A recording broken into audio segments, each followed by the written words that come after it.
আমরা এই অনুষ্ঠানে উপস্থিত হয়েছে এক তনুর যে মা, আমারও মা, জগতে সবাইরই মা, যার যার মা বাবা তার কাছে ঈশ্বর ভগবান। তাই পিতামাতা হারিয়ে গেলে কিন্তু পাওয়া যায় না, সবকিছু টাকায় মেলে, ভাই বন্ধু, ছেলে মেয়ে, স্ত্রী পুত্র সবকিছু পাওয়া যায়, কিন্তু দুটি অমূল্য সম্পদ এই জগতের বুকে আমাদের মতন এই মানব জন্মে দুর্লভ জন্ম করার জন্য এই পৃথিবীতে সাধনা করে যে কোনো পূর্ণতার কারণে যে কোনো পিতামাতার আশীর্বাদ আমাদের এই ধরার পরে 10 মাস 10 দিন গর্ভে রেখে যে মা আমাদের এই ভূমিষ্ঠ এই সুন্দর অগ্নিকুণ্ড থেকে জম্বুকে আনয়ন করেছে, ঠাকুরের শিহরিছে চরণ থেকে প্রার্থনা করে। সেই মা অসুস্থ, সেই মায়ের জন্য আপনারা প্রার্থনা করবেন। কিছুক্ষণ আগে আমার বাবাজি বলে গেলেন যে গানের মধ্যে দিয়ে যে এই পৃথিবীতে ব্রহ্মা বিষ্ণু শিব হরিভক্তের চরণ করজোরে বন্ধ। এই পুণ্যমাটি ভোলার গ্রামে কৈলাস মুনি জন্মগ্রহণ করেছিলেন। এই মাটিতে পরম দয়াল গোপাল চাঁদ সাধু ঠাকুর তিনি এসেছিলেন শ্রী প্রমথ রঞ্জন ঠাকুরকে নিয়ে। গুরুচাঁদ ঠাকুরের নিঃশ্বাসের সময় গুরুচাঁদ ঠাকুর গদিঘরে বসা ছিলেন। প্রমথ যখন ব্যারিস্টারি পড়ে আসে তখন গুরুচাঁদ ঠাকুর গদিঘরে বসে, গোলের গদিঘর ছিল সিদামরা কান্দিতে পুণ্যভূমিতে, তখন গোলের গদিঘরে গুরুচাঁদ ঠাকুর বসা ছিলেন। এমন সময় গুরুচাঁদ ঠাকুর একদিন প্রমথ রঞ্জন ঠাকুরকে ডেকে বলেছিলেন, প্রমথ রে, তুমি তো ব্যারিস্টারি পড়ে এসেছো, তাহলে তোমার গাটা খুব কমল হয়ে গেছে। বলার সাথে সাথে প্রমথ রঞ্জন ঠাকুর দেখেন মত না মরণ এমন এক বিধান দিয়েছিলেন গুরুচাঁদ ঠাকুর প্রমথ রঞ্জন ঠাকুরকে। মাঘী মাসে স্নান করে 3 মাস 13 দিন পর্যন্ত আলুর সেই পাঠের বস্তা, যেটা আলু রাখা হয়, সেই পাঠের বস্তার পরে শুইতে দিয়েছিলেন আর বলেছিল যে প্রমথ রে, তোমার যে গা কমল হয়ে গেছে, তাহলে তুমি যদি আলুর বস্তার পর ঘুমিয়ে থাকো 3 মাস 13 দিন পর্যন্ত, তাহলে আমার একটা থাকার জায়গা হবে। গুরুচাঁদ ঠাকুরের কথা শুনে প্রমথ রঞ্জন ঠাকুর সেই আলুর যে সালার বস্তা, পাঠের বস্তার পরে 3 মাস 13 দিন পূর্ণ হলো। পূর্ণ হওয়ার পরে গুরুচাঁদ ঠাকুর প্রমথকে আপন করে নিলেন। যে প্রমথ রঞ্জন ঠাকুরের কৃপায় আজকে ঠাকুরনগর মহাবারণী হয়। যে প্রমথ রঞ্জন ঠাকুরকে নিয়ে পরম দয়াল গোপাল চাঁদ নিজে টাকা দিয়ে, অর্থ দিয়ে ঠাকুরনগরের বাড়ি গুরুচাঁদের নির্দেশে কিনে দিলেন। সেই ঠাকুরনগরের বাড়িতে আজকে লক্ষ লক্ষ কোটি মতো আর পদরেণু পড়েছেন। সেই পরম দয়াল গোপাল চাঁদ সাধু ঠাকুর প্রমথ রঞ্জন ঠাকুর তিনি এই পুণ্য মাটিতে এসেছিলেন। তার হাতের প্রতিষ্ঠিত মন্দির দুটি এই ফুলহরে গ্রামে। কৈলাস মুনির বাড়ি সহ ওই উত্তর পূর্ব পাশে একটি বাড়িতে আছে, বৈদিকে বাড়িতে। সেই মাটিতে আপনাদের জন্মভূমি। তাহলে আপনাদের কাছ থেকে আমরা কিছু শেখার জন্য, জানার জন্য এসেছি। তাই এই তনু ভাইটি যে আমাদের নিয়ে এসেছে, মায়ের জন্য তো জন্ম তো ঋণ শোধ করা যায় না। যে মহাবেদী ঠাকুর দিয়েছেন জরাবেদী, এই বেদী থেকে, এই যন্ত্রণা থেকে ছিয়রের কাছে আমরা সকলে মিলে করজোরে ঠাকুরের কাছে প্রার্থনা করব যে ঠাকুর, হে হরিচাঁদ, হে গুরুচাঁদ, হে গোপাল চাঁদ, হে প্রমথ রঞ্জন ঠাকুর, তুমি এই মাটিতে এসেছিলে, তুমি এই মাটিতে এসে পদরেণু তোমার এখন এই ফুলোর মাটিতে আছে। তাহলে এই মাটির সন্তান হয়ে এই মহাবেদী থেকে আমাদের রক্ষা করো, আমাদের এই মহাবেদী থেকে এই মাকে সুস্থ করে দাও। ঠাকুরের কাছে যদি আমরা সকলে মিলে কায়মন বাক্যে যদি প্রার্থনা করি, তাহলে আমাদের এই রাত জাগরণ, এই আশা সফল হবে। তাই আমাদের গুরুচাঁদ ঠাকুরের সেই কৈলাস মুনির বাড়িতে যে মহাত্মা দেবীচাঁদ কৈলাস মুনি, যাদের পদরেণুর কারণে আজকে পরম দয়াল গোপাল চাঁদকে পেয়েছি, আজকে তপস্বী রামবালাকে পেয়েছি, আজকের আমরা বিপিন চাঁদ ঠাকুরকে পেয়েছি, নকুল যাদবকে পেয়েছি, একমাত্র দেবীচাঁদের কৃপায়। সেই দেবীচাঁদের বাড়ি চরমানিয়ারি। সেই দেবীচাঁদের একনিষ্ঠ ভক্ত ছিলেন নকুল যাদব। গুরুচাঁদ ঠাকুর পাঠিয়ে দিলেন যে তোমরা দক্ষিণবঙ্গে যাও, দক্ষিণ বাদাবনে আমার এক ভক্ত আছে, তুমি খুঁজে নিয়ে আসো। ভক্তবিন্দুরা নকুল যাদব গিয়ে কিছু দূর যাওয়ার পরে আর খুঁজে পেলেন না।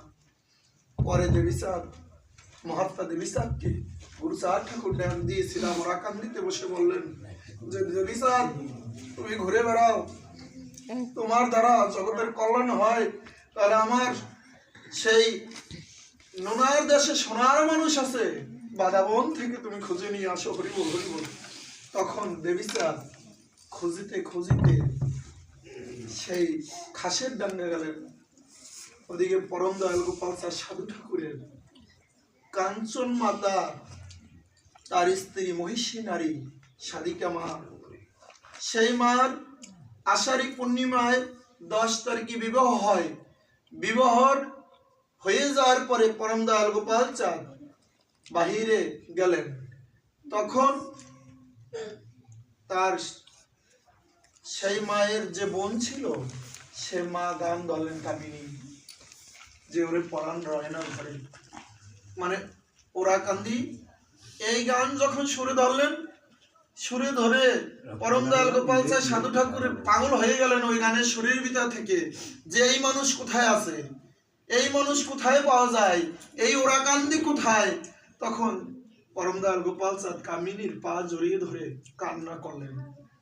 কান্নার মধ্যে দিয়ে সেই কামিনী মা বললেন, যে মানুষ আমার গুরুদেব আছে মহাত্মা দেবীচাঁদ বানিয়ারি, সেই বানিয়ারি থেকে তিনি ওরাকান্দি যান, তাহলে তিনি ওরাকান্দির সন্তান জানেন। তখন এই ওরাকান্দিতে ছিদামে নিয়ে গেলেন দেবীচাঁদ কে সাথে নিয়ে গোপাল চাঁদ গুরু চাঁদের শ্রীচরণে সবকিছু সমর্পণ করলেন। তাই আমরা আজকের যে উপস্থিত হয়েছে এই পুণ্যধামে আমাদের উপলব্ধি করতে হবে যে মহাত্মা দেবীস্থানের মতন মানুষের পদরেণুও কিন্তু এই ফুলোয়ারে পড়েছিলেন।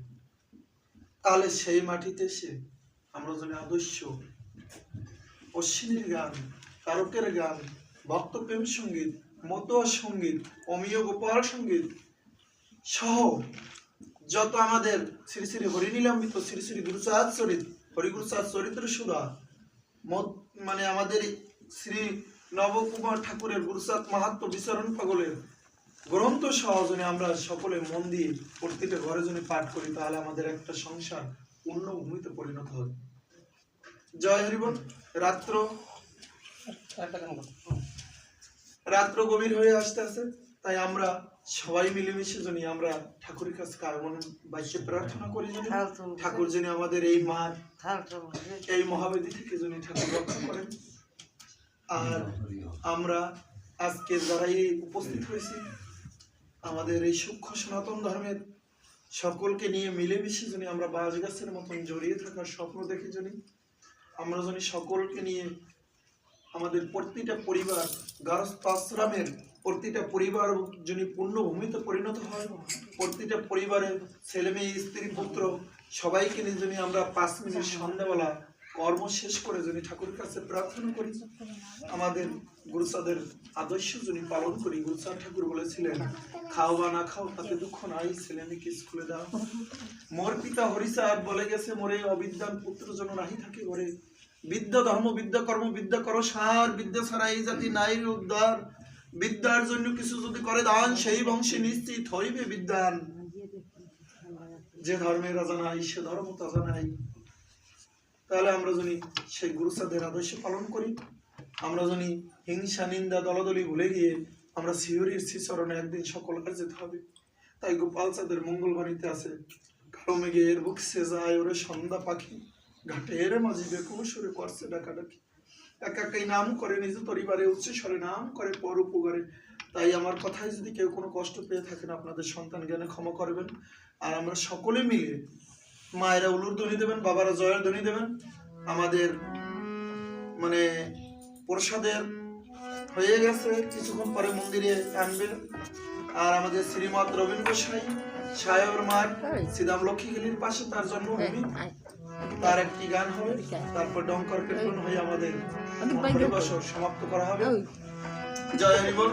আর যার যার বাবা মা, যার যার শ্বশুর শাশুড়ি, যার যার পিতামাতা যদি কোনোদিন অশ্রদ্ধার পাত্র না হয়, এই তরুণ মতন যদি প্রতিটা পরিবারে সন্তান জন্মগ্রহণ করে, যদি ঠাকুরের কাছে মা বাবার জন্য যদি প্রার্থনা করতে পারে, আর আমরা যদি সকলে মিলে আমার যায় যেন প্রাণ হরি বলে ঠাকুর তোমার চরণে দিক চাই হরি বল।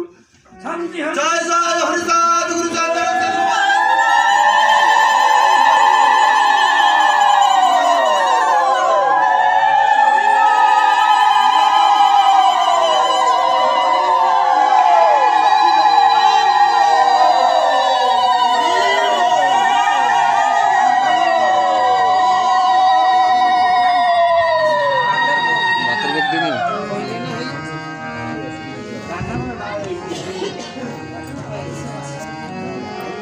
এনে ভাতের ভুলে গেছে।